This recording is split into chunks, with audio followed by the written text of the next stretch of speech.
Right now, you've probably had a drink, or you're thinking about one, beer, wine, whatever. But here's the weird part. What you're doing is ancient, older than farming, older than writing, maybe even older than humans.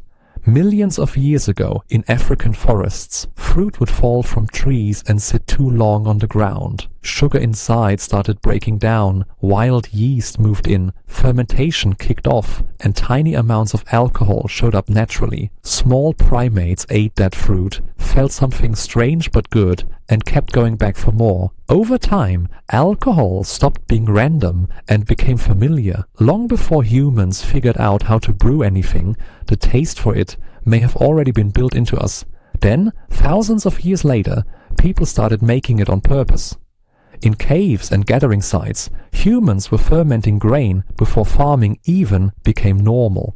Some researchers even think people settled down and started growing grain partly because they wanted more beer. By the time ancient civilizations arrived, beer wasn't just for fun, it was food, payment, safer than dirty water, even part of religion. In a strange way, alcohol didn't just show up after civilization.